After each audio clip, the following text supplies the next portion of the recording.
Bonjour. I wanted to read out one of my blog posts because the subject matter was actually pretty life-changing for me.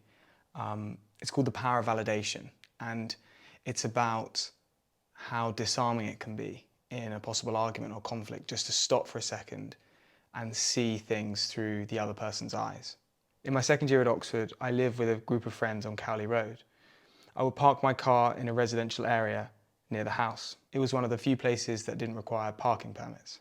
Student cars lined the street as a result. On a particularly busy day, I parked just outside someone's house. The nose of my car must have been poking onto his drive, because on my return I was met by a red-faced man in his 60s. It was late in the year and extremely chilly. I wasn't sure whether his cheeks were flushed due to anger or because he'd been waiting for me in the cold. As I approached, I realised it was both. I was barely 10 metres away when he understood that it was my car and went into attack mode. "What do you think you're doing? You can't park here, you're on my drive." "Oh," I replied, "I thought I could. There are no permit signs." "You're on my drive, and you better watch out in future. I've contacted the council and we're getting restrictions put in.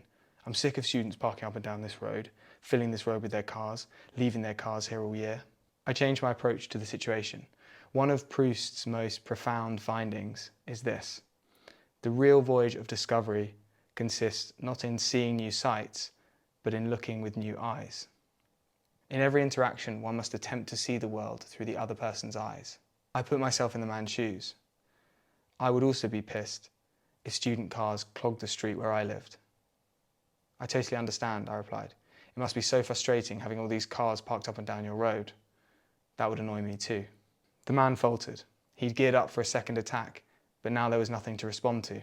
He dropped his shoulders, a little perturbed and suspicious, as if I could be playing some strange trick. He maintained an air of suspicion, studying me inquisitively. "Right, yes, well, it's true," he said. "It can be very annoying. Sometimes we can hardly get our car out. My wife's a terrible driver, and she scratched the wheel arch on the wall. Look." He pointed to his car. I studied the scratch with mild interest. Sorry to see that," I said. "Appealing to the council is a good idea. When do you think they'll put the permits in place?" Any suspicion evaporated.